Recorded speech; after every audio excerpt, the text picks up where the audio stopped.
Um monstro meio homem, meio touro.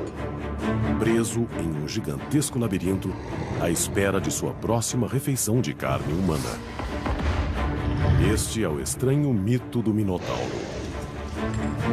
Uma bestial e furiosa aberração da natureza que perpetua o símbolo do animal que há em todo homem. Mas essa história esconde uma impressionante realidade. Sacrifícios humanos reais, bestialidade, guerra e as ruínas de um labirinto de verdade. Esta é a história real por trás do mito do Minotauro. Confronto dos deuses.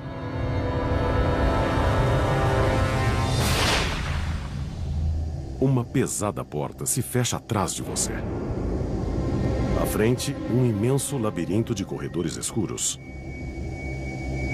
Há um pesado cheiro de morte no ar. Você está preso no labirinto do Minotauro. E não há como sair.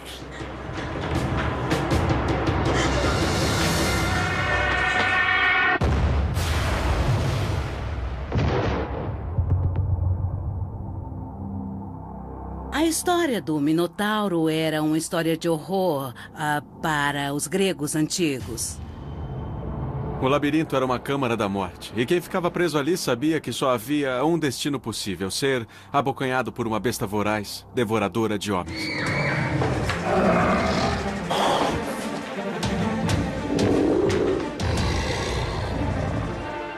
Esse meio homem, meio animal, esse ser arrancava pedaços e consumia a carne das pessoas.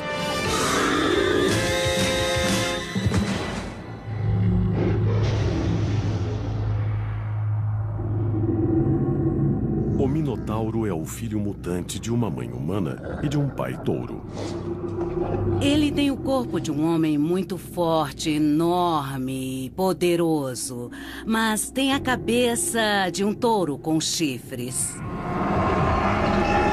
Ele é parte animal de um lado, e essa parte é ávida e faminta. Ele mata e devora a carne das pessoas que mata. Por outro lado, ele é meio humano, o que dá a ele uma espécie de vulnerabilidade, uma humanidade que fica presa em sua parte animal. Em essência, o mito representa a batalha entre a razão e a selvageria, entre a ordem e o caos.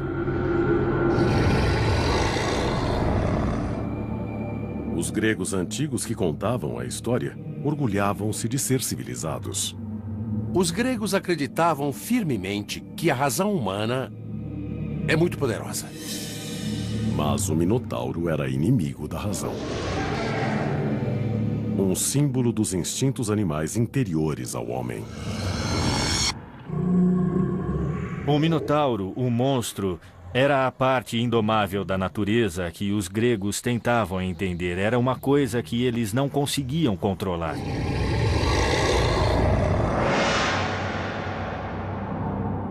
Segundo o mito, é aqui que o Minotauro vive, na ilha de Creta. Na época em que a história se passa, Creta domina o mundo grego como o Minotauro domina o labirinto. No fim da Idade do Bronze, Creta era realmente a mais importante potência daquela parte do Mediterrâneo. Lugares como Atenas e Esparta se tornariam potências muito importantes no período clássico, mas eram insignificantes até então. Na verdade, tinham de pagar tributos a Creta, que era o maior poder daquela região. No mito, o Minotauro foi criado para punir o rei de Creta, Minos, que tentou ludibriar um dos deuses. Todos os anos era costume o rei sacrificar seu melhor touro em oferenda ao deus do mar, Poseidon. Mas um ano, seu rebanho produziu um touro tão bonito, tão perfeito, que Minos não pôde se separar dele e sacrificou um touro inferior em seu lugar. Mas Poseidon viu tudo. Sempre que alguém quer superar um deus na mitologia grega, perde. Quando Poseidon viu isso, disse: muito bem. Gosta tanto assim do touro? Pois vou fazer sua mulher gostar do touro. E ele fez a mulher de Minos sentir desejo pelo touro. A esposa de Minos, Pasífae, apaixonou-se pelo touro. Acho que o desejo de Pasífae pelo touro simboliza a luxúria animal. Gostamos de nos ver como seres muito racionais, mas na verdade sabemos que no íntimo, uma parte de nós é levada por puro desejo animal. A rainha traçou um elaborado plano para seduzir o touro. Ela vestiu um disfarce de vaca e ficou vagando pelo pasto onde o touro estava, esperando que se aproximasse. É considerado um mito muito estranho, porque Pasífae quer simplesmente cometer um ato de bestialidade. Está apaixonada pelo touro e quer fazer sexo com ele. Parece que uma das preocupações dos antigos gregos e romanos era estabelecer um comportamento sexual apropriado, e fazer sexo com animais era um tabu, que foi muito trabalhado na mitologia. No mundo real, houve cenas míticas e famosas de bestialidade realizadas no Coliseu, onde mulheres escravas foram forçadas a copular com touros apenas para divertir. Muitas vezes, nesses espetáculos reais, os antigos estavam representando o mítico encontro da rainha Pasífae com o touro. Na história, sua estratégia não demora a dar frutos. O touro a espia, é invadido pelo desejo amoroso e a cobre. 9 meses depois, surge o Minotauro.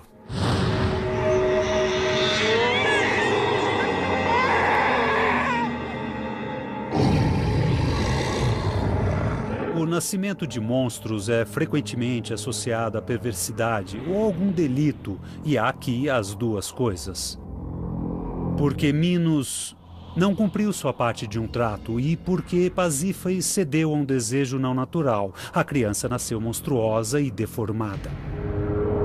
Um menino meio humano, meio touro, destinado a se tornar um horror. Nós o conhecemos como um monstro, mas ao mesmo tempo ele parece ser vítima de seu destino e por isso eu tenho sentimentos divididos. Eu não posso realmente condená-lo. O Minotauro tem um nome estranho. O pai dele não é Minos, mas a primeira metade do seu nome vem justamente de Minos. A segunda metade, Taurus, é uma palavra que significa touro. Então, Minotauro é o touro de Minos. Para os antigos, esse híbrido de homem e touro era um conceito poderoso e assustador. Os touros eram parte central da civilização grega. Eram até venerados como deuses.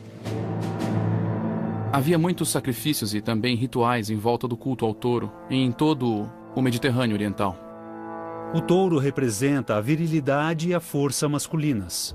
E o touro era exatamente isso, religiosamente, um ícone da potência e da fertilidade masculinas, além de muita força e poder.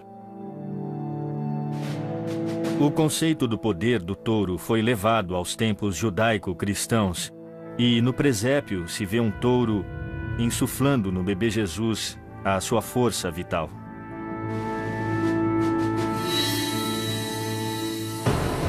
Segundo o mito, o tirânico rei Minos ficou furioso quando o Minotauro nasceu e decidiu usá-lo como arma contra quem quer que ousasse desafiar seu poder. E ele concebe o plano de construir uma terrível prisão, de que seu bestial enteado seria o guardião. Para construí-la, Minos procura um de seus súditos, um genial engenheiro, Dédalo. Dédalo é o construtor mais famoso da antiguidade. É como Thomas Edison e Frank Lloyd Wright juntos. Ele sabe construir lindos monumentos e também pode construir máquinas voadoras, maravilhas da antiga tecnologia. Dédalo projeta sua prisão sem celas nem grades, só um enorme e intrincado labirinto. Era tão grande, tão impossível de percorrer que até mesmo Dédalo mal podia sair dele com vida. Em seu coração ficaria o Minotauro, esperando por sua presa. Era uma série de passagens e escadas. O labirinto fazia um efeito muito estranho e místico que confundia tanto que quem o percorria realmente não sabia onde podia estar. Escuro, desnorteante, mortal. O mítico labirinto era aterrador. Mas será ele mais do que um mito?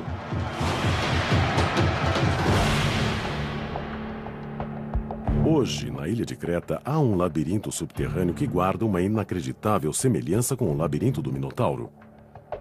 A Caverna de Messara. É uma pedreira subterrânea antiga que, segundo a cultura local, pode ter inspirado o mito. Sinuosas passagens se estendem por mais de 3 quilômetros sem ordem alguma. De fato, muitas das pessoas que ousaram entrar na caverna usaram um cabo para não se perderem. Essa tática será crucial para as vítimas do Minotauro, mais tarde, no mito. Marcas de cinzel encontradas ao longo dos túneis provam que as cavernas foram feitas pelo homem, que foram cavadas com ferramentas antigas. Por séculos, visitantes que vieram explorar este lugar ficaram convencidos de terem encontrado a morada do Minotauro. E muitos deixaram suas marcas. Vamos entrar. Hoje, exploradores ainda enfrentam o desafio de percorrer o labirinto. Seu objetivo é alcançar esta sala central, onde se dizia que o Minotauro residiu. O pessoal vem pra cá para vencer o medo. E quando vencem, quando cumprem sua missão, escrevem seus nomes aqui e saem felizes. Seria ótimo se fosse o labirinto. Todo mundo quer saber de onde saiu a ideia de um labirinto. E quando se vê em cavernas assim, rapidamente vem à cabeça que aqui pode ter sido o covil do Minotauro. Um antigo labirinto feito pelo homem na mesma ilha onde dizem que o mito aconteceu. É o candidato perfeito para ser o labirinto do Minotauro, exceto por uma coisa. A maioria dos peritos diz que o mito é anterior a essas cavernas. As cavernas foram feitas mais no fim do período greco-romano, e há registro da visita de peregrinos no período. Mas o mito de um labirinto com um Minotauro veio muito, muito depois. Se Messara não é o local que inspirou o mito do labirinto, o que inspirou? A procura por pistas nos reporta novamente ao mito.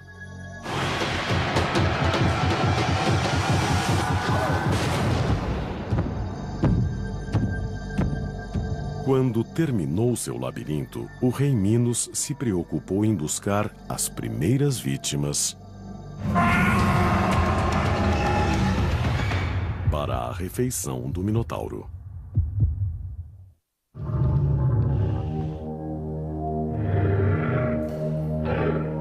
Segundo um antigo mito, a ilha de Creta abrigava um monstro meio homem, meio touro que patrulhava um obscuro labirinto. E o labirinto em si era tão confuso que seu próprio construtor mal podia achar o caminho da saída. No centro, o Minotauro espera suas primeiras vítimas, faminto de carne humana. Creta. Atenas. Enquanto isso, 300 quilômetros a norte, em uma pequena cidade-estado chamada Atenas, atletas de todo o Mediterrâneo se reúnem para competir em uma série de desafios esportivos, um evento precursor dos Jogos Olímpicos. Entre os competidores está o príncipe Androgeu, filho de Minos, rei de Creta e meio-irmão do Minotauro. O filho de Minos, Androgeu, ganhou todas as competições: corrida, lançamento, canto. Ele foi um astro. Isso irritou tanto um grupo de jovens atenienses que bêbados provocaram uma briga e mataram Androgeu.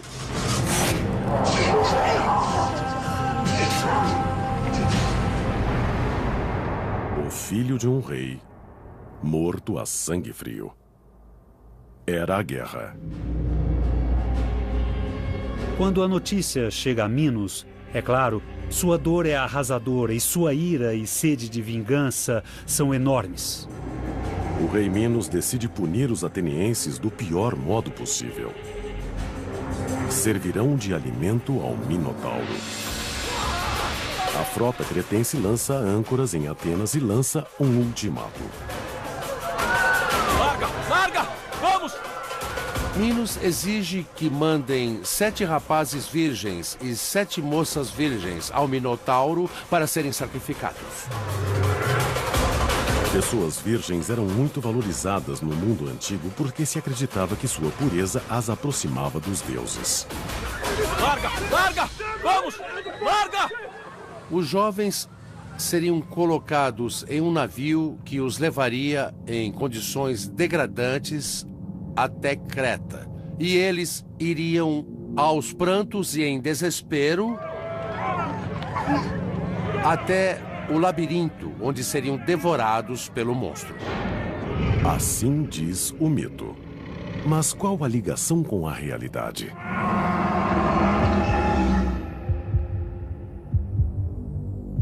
A história simboliza um conflito real e histórico. A batalha épica entre uma velha superpotência e um estado em ascensão. No início da história grega, Atenas e Creta eram realmente inimigas, mas a pesada frota cretense definiu quem era mais forte. Tanto no mito quanto na realidade, era Davi contra Golias. No mito do Minotauro fica clara a superposição simbólica com a história real. A civilização cretense era muito poderosa e subjugou as cidades-estado da Grécia continental. Minos fazer essa exigência tão ultrajante reflete a clara dominação de Creta sobre toda aquela área. Os atenienses contavam a história do Minotauro como propaganda política. O Minotauro representava a tirania de Creta.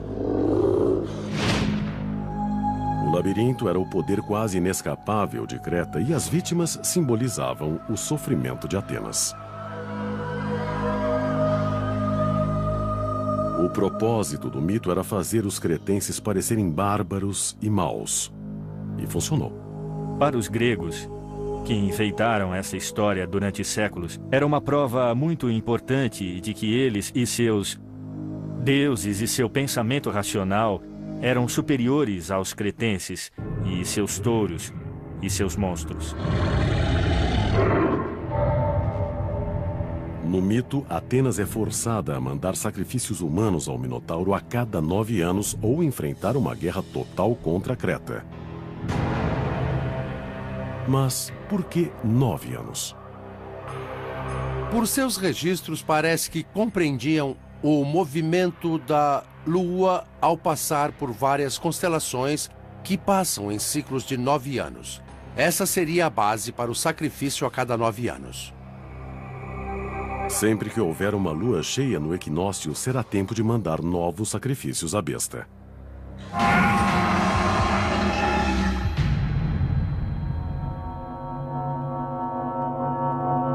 Enquanto as primeiras vítimas são lançadas no labirinto, um evento decisivo acontece do outro lado do mar. Em um pequeno reino a 80 quilômetros de Atenas, nasce um menino. Seu nome é Teseu.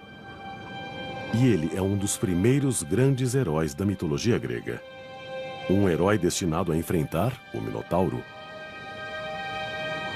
O nascimento de Teseu é de primordial importância para a identidade ateniense. Teseu pertence a uma velha ordem de heróis, caracterizada por uma tremenda força, uma tremenda coragem e grande capacidade intelectual.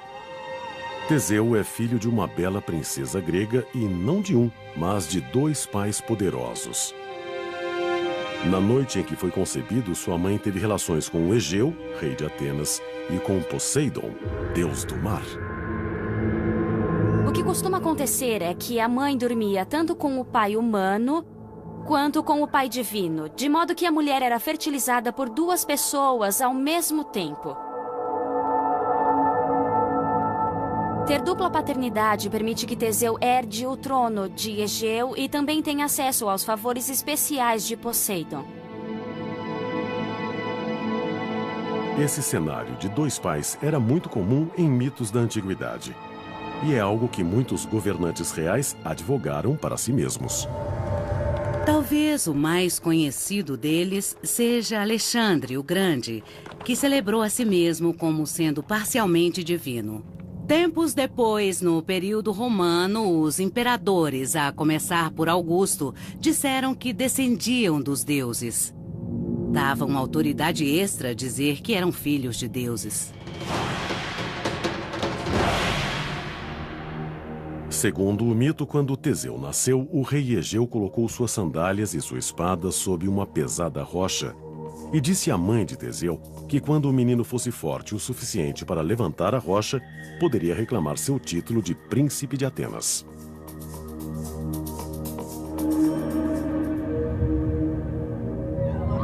Nove anos depois, Creta exige novamente que 7 homens e 7 mulheres sejam mandados em tributo para morrerem no labirinto do Minotauro.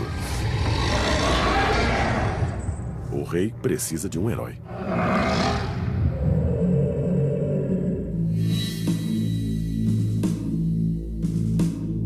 Na terceira vez que Creta exige tributo, Teseu está pronto. Ele tem força suficiente para levantar a rocha que esconde as sandálias e a espada do pai. Ele jura entrar no labirinto, lutar com o Minotauro e liberar Atenas da tirania de Creta. É o clássico enfrentamento entre monstro e herói. Mas há várias evidências de verdades por trás da luta.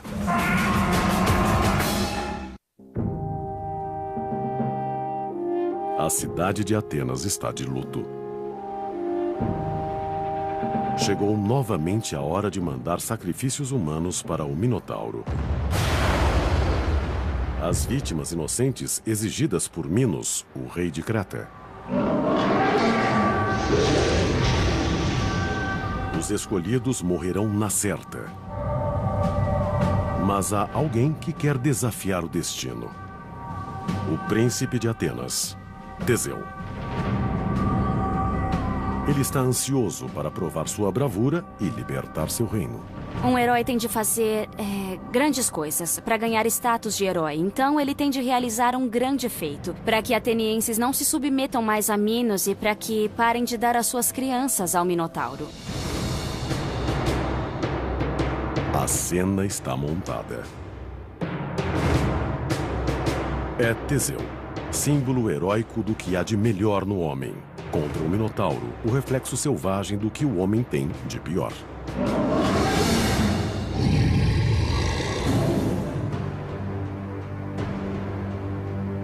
Antes de Teseu partir para Creta, o pai deu a ele uma ordem importante.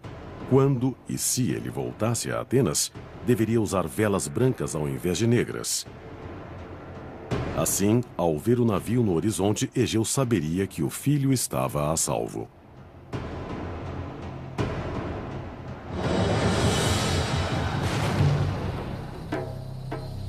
Segundo o mito, Teseu se dirigirá para cá, Knossos, a capital do rei Minos e dos cretenses. Os gregos antigos acreditavam que aí residia o Minotauro e que era a cena de horríveis crimes contra a humanidade. Hoje, suas ruínas ainda contêm pistas da realidade por trás do mito. No auge do poder de Creta, entre 1700 e 1450 a.C., esta cidade abrigava 100.000 pessoas. Em seu centro havia um palácio de construção muito complexa. Na verdade, muitos acham que foi ele que inspirou originalmente o labirinto. Realmente deve ter sido muito difícil alguém se situar no enorme palácio que tinha algo como 1.000 aposentos e 5 andares em certos lugares. Havia muitos corredores e não havia vestíbulos. Os corredores iam de uma saleta a outra saleta, e não havia um caminho direto para lugar nenhum. Quando os gregos viram o palácio pela primeira vez, não viram sentido nele, daí veio a ideia de labirinto. Imaginaram uma série de corredores, de calabouços ou masmorras escuras. E isso violava o sentido grego de simetria, e gregos gostam de simetria. Escavações modernas dentro do palácio só reforçaram sua conexão com o mito do Minotauro. Por todo lugar há sinais de veneração ao touro. Um afresco achado no palácio representa um jovem lutando com um touro. A cena parece saída diretamente do mito. As pinturas do Palácio de Knossos mostram um jovem nu dando um salto mortal sobre um touro com grandes chifres que parece estar furioso e tenta pegá-lo.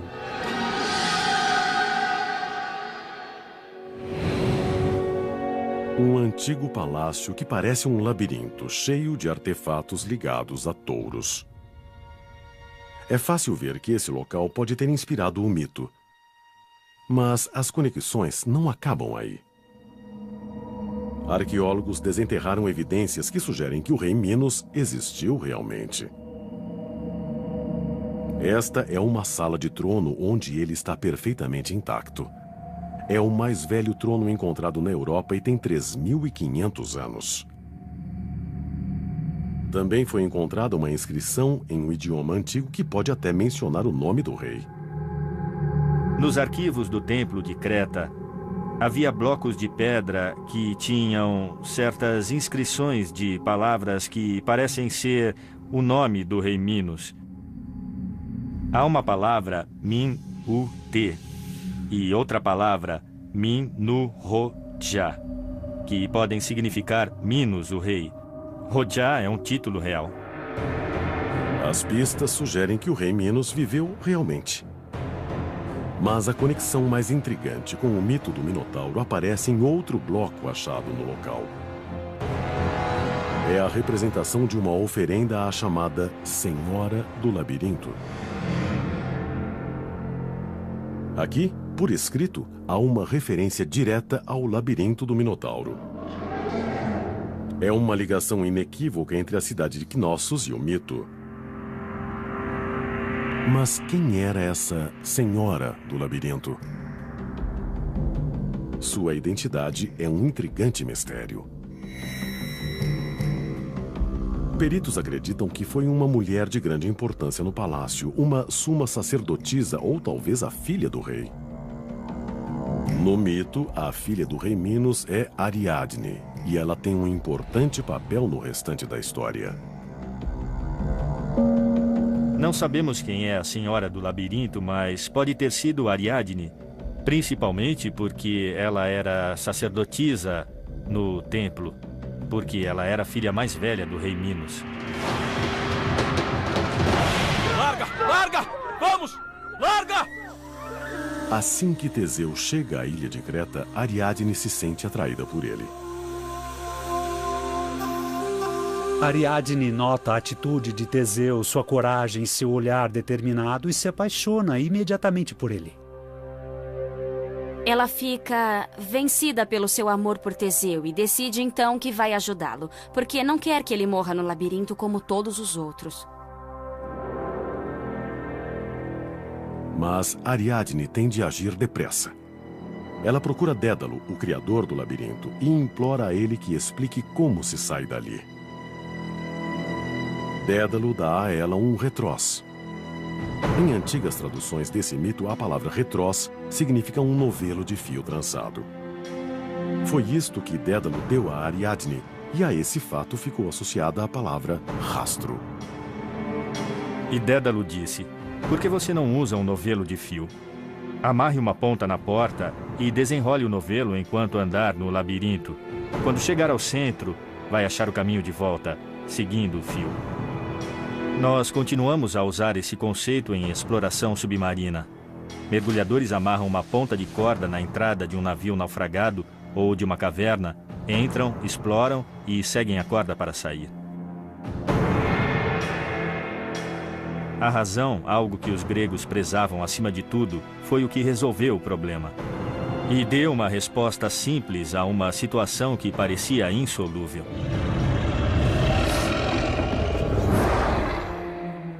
Secretamente, Ariadne visita Teseu em sua cela provisória e lhe oferece sua solução, mas com uma condição.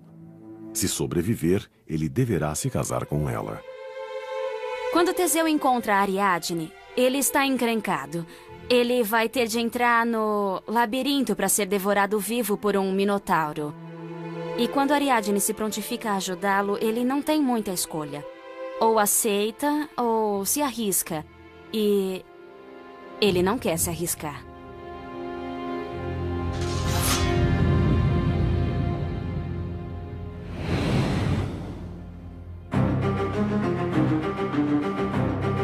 Na manhã seguinte, as 14 vítimas são mandadas ao labirinto. Como animais para o abate.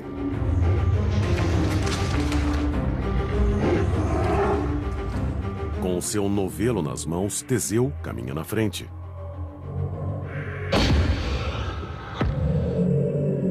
Teseu amarra o fio trançado na porta e começa a caminhar passo a passo no túnel escuro e úmido.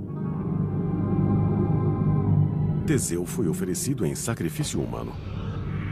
É um conceito difícil de avaliar hoje em dia, mas há evidências que sugerem que os antigos cretenses não só sacrificaram seres humanos, mas também os comiam.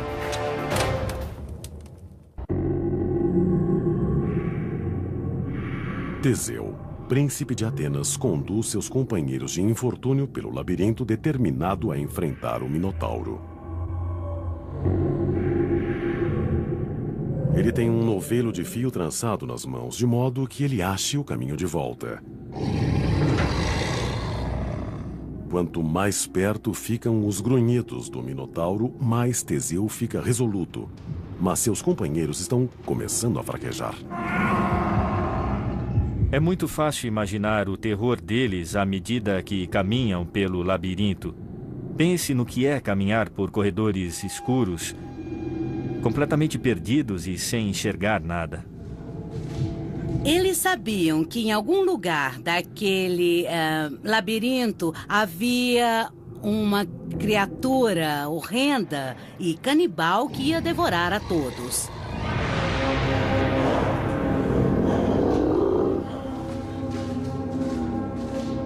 Só não sabiam quando iriam dar de cara com o monstro.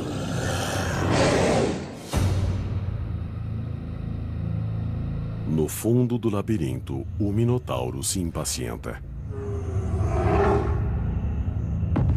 Ouve os gritos apavorados das vítimas caminhando para ele.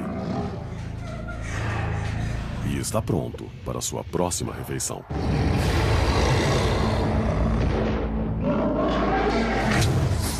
Ele é o inimigo que Teseu precisa derrotar para libertar Atenas da tirania de Creta.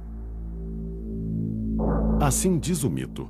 Mas qual a ligação com a realidade?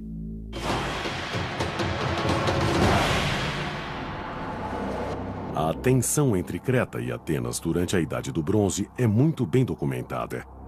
Mas os cretenses eram assim tão selvagens como sugere o mito?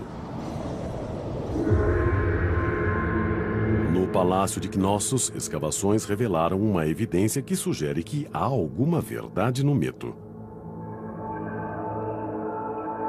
Inscrições encontradas ali foram interpretadas por alguns como se referindo a oferendas feitas aos deuses. Oferendas humanas? Existem registros de uma criada sendo oferecida e também de 10 rapazes sendo oferecidos. Pessoas reais mortas em sacrifícios rituais, exatamente como as vítimas do Minotauro no mito. A sugestão é de que houve mesmo sacrifícios humanos praticados em Creta. Mas a evidência vai além de inscrições. Há também ossos com marcas claras de assassinato a sangue frio. Em 1979, mais de 300 ossos foram desenterrados em Cnossos. Incrivelmente, todos pertenciam a crianças.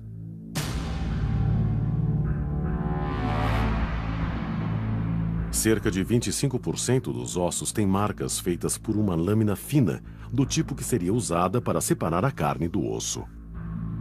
Os ossos tinham marcas de facas, tinham cortes, marcas nas laterais. Então fica realmente muito difícil dizer que não houve um massacre, talvez até canibalismo. Não há outra forma de interpretar essa evidência. Ossos de carneiros também foram descobertos no mesmo lugar dos ossos humanos, todos com marcas similares.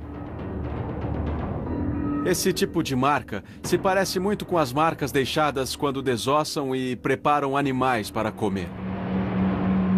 Isso sugere que os antigos cretenses não só ofereciam humanos em sacrifício, mas também os comiam. Será a fome do Minotauro por carne humana uma mensagem em código sobre canibalismo? É o crime mais repulsivo e abominável que se pode imaginar.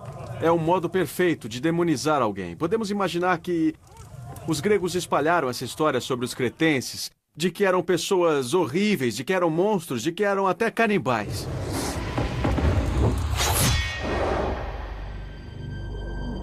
O mito continua. Os corredores do labirinto estão imersos na escuridão. É impossível para Teseu enxergar o caminho. Mas os grunhidos do Minotauro estão cada vez mais altos. É isso que o orienta. Seu novelo de fio já está pequeno agora. Tem 1/4 do tamanho que tinha quando entrou no labirinto. O monstro está próximo. Ele sente o fedor do sangue nas paredes, ele vê os ossos das vítimas anteriores. Em um canto, ele vê alguém dormindo. Até a respiração do Minotauro o enche de pavor. Mas essa é a diferença entre heróis e pessoas comuns. O herói sente medo, mas o domina e persegue o grande feito. Teseu ataca, pegando a besta semi-adormecida. Teseu se aproxima. Surpreso, o Minotauro salta e ataca. É uma luta entre o machado e a espada. O futuro da Grécia e de Creta está em jogo.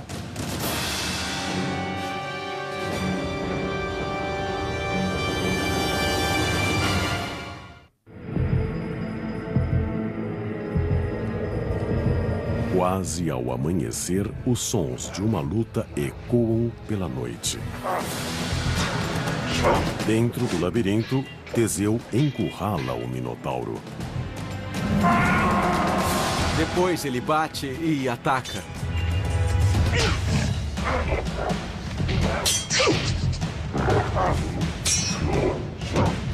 Antes do monstro perceber, Teseu domina a situação.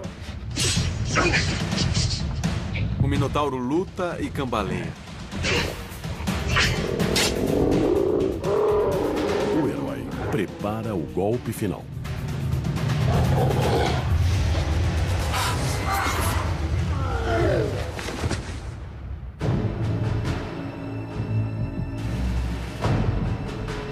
O Minotauro, a terrível criatura de alma torturada e cativa, está morto. Teseu, filho de Poseidon e príncipe de Atenas, destruiu a maldição do rei Minos. O coração dele está a toda, a adrenalina corre. Ele está coberto de sujeira e também do sangue do monstro e das outras vítimas mortas e devoradas por ele. As forças da razão personificadas por Teseu superaram as forças da irracionalidade personificadas pelo Minotauro. Mas não há tempo para celebrar a vitória. Já vai amanhecer. Teseu tem de se apressar se quiser escapar à fúria do rei Minos. Ele matou o Minotauro, mas a história não acabou, porque é claro que Minos vai ficar furioso. Ele tem de voltar logo, sair do labirinto e voltar para o seu navio.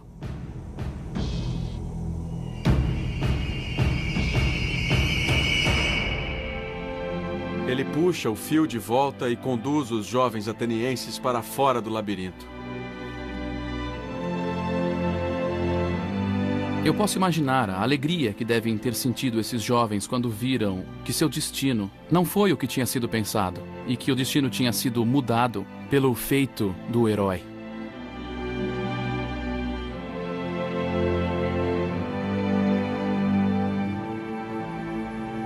Ariadne, princesa de Creta, passou a noite toda à espera de algum sinal de que Teseu estivesse vivo.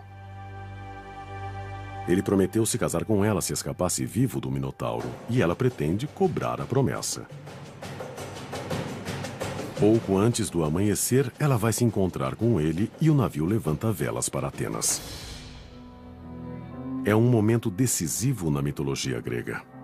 O ato de Teseu matar o Minotauro é algo simbólico, pelo qual um herói de Atenas finalmente derruba o jugo cretense. É um símbolo da Grécia vencendo Creta. Um símbolo de bravura humana e engenhosidade. De modo que a história inspirou os jovens a serem leais para com a sua cidade e a se sacrificarem pelas glórias da sua cidade. E, no fim, a se tornarem cidadãos de uma cidade democrática.